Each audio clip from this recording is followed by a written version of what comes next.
Hello, dear students. Yesterday we have completed our first chapter with the exercise as well. So today we are starting our next topic or next chapter, that is matter around us pure? You have already did the classification in the first chapter that matter is termed pure if it's have a definite composition, definite single kind of molecules. That is termed as your pure substance. But if you talk about nature, that in nature does pure thing exist? Mean to say, such if any molecules can find out in pure form, so such things are very rare in nature particularly. So that's why he put the chapter name with a question mark. He's given the chapter name with a question mark. He asked you a question in the chapter name, that is matter around us pure? So generally we can say that no, matter around us is actually mixture. Like you see the seas, or you can say talk about oceans, you will see there water, but you know that many kinds of salts particularly are dissolved in this. So that is also given you a mixture. Okay, if you go for sand, this one have silica. This is the general formula for silica. You can say mitti. Okay, but there are also salts available, minerals available, okay, sugars available. A lot of things are dissolved in. Mean to say everywhere we are getting is a mixture. If you talk about animals, whether humans or other living beings, they are also mixture, because a lot of things like blood, water, energy in form of glucose. So every matter is around us you usually see is mixture actually. So is matter around us pure? We can clearly say no, matter around us is not pure actually. Okay, because you know that pure substance, you can say pure substance, or you can say simply substance, is defined as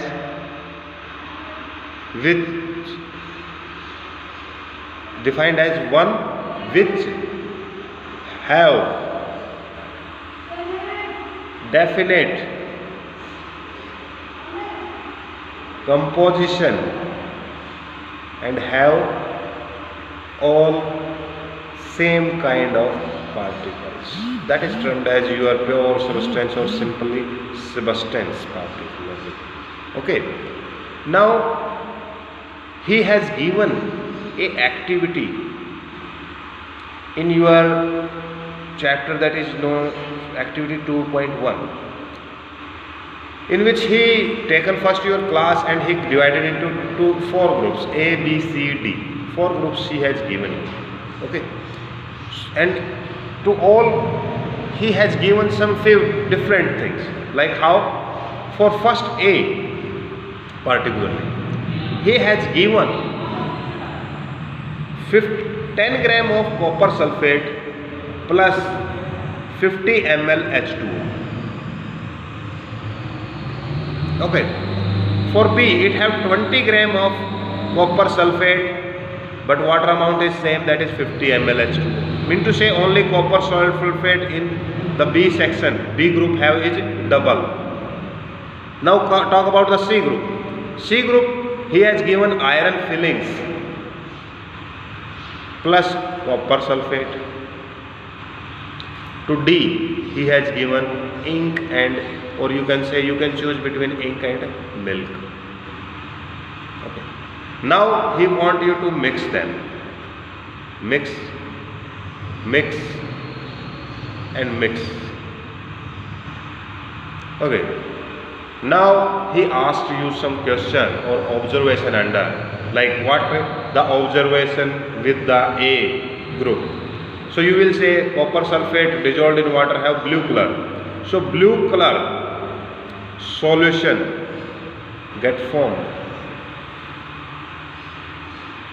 In the second case, A group it happened. In the B group, the same thing happened, but dark blue color will get more blue. So dark blue color solution get formed in this case, but because the copper sulfate is more in this case condition. Okay, now about C group, what is the C get? That he has both things solids, iron fillings and copper sulfate. So what he get there? He get particularly a mixture, or you can say heterogeneous kind mixture, and which particularly as a suspension, it behave as a suspension, mean to say not stable particularly. Now what about the D section? In the D section you are having a milk. A milk is a heterogeneous mixture. You have studied in the previous chapter as well that milk is a heterogeneous, okay, and it's a kind of a colloid. So three things here comes that when you mix two things, three kinds of things are possible. One, you can get a solution. Second, you can get a suspension, like this will also get when you mix sand in water. The suspension also, you can clearly see the particles, but in milk you cannot see the clearly particles, but its composition is still not same. That's why this is termed as colloids. Mean to say when you mixes the things, three kinds of things are possible. One is solution. These are known as, dear, true solutions. True solutions. The other thing is colloid. The last thing is suspension. Okay, and they have a wide variety amongst various property. Like let's say I am differentiating you with some things. Okay, like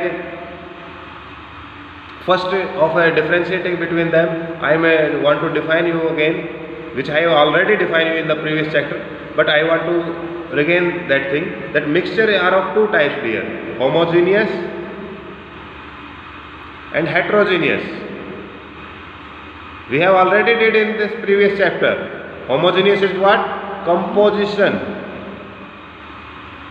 throughout is same.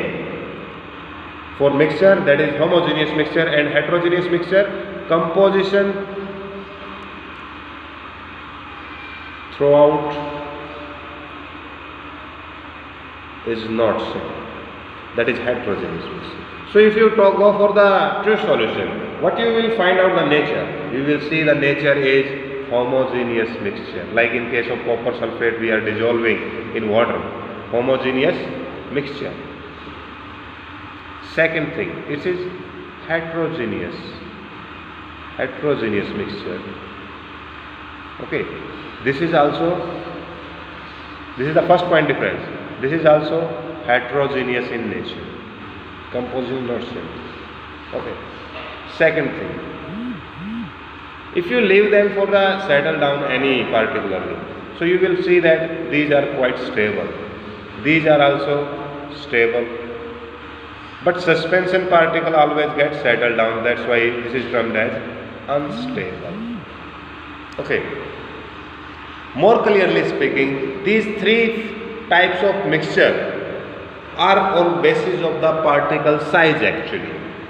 Okay, like how? If particle size is less than 10 raised to power minus 9 nanometer, 1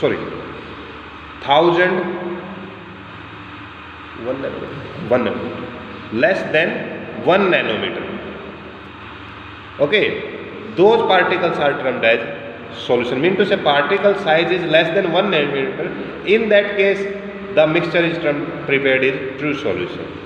In this case, particle size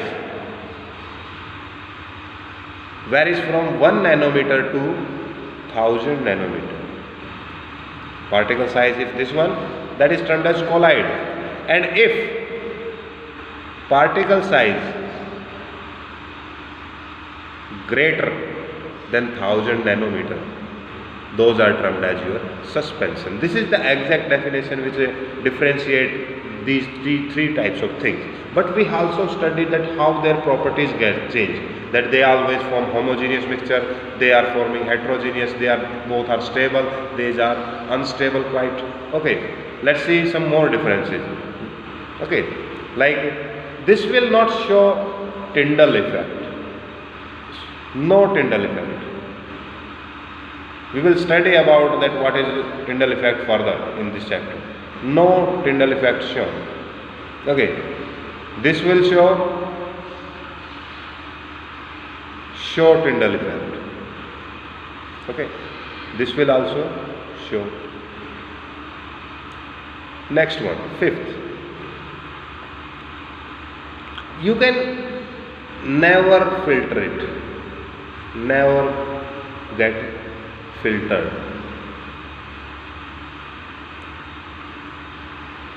Can be filtered, but with only ultrafiltering process. Ultrafiltration. This can be filtered with ordinary filter paper. Okay, so these are some basic difference. What kind of mixture are existing in nature?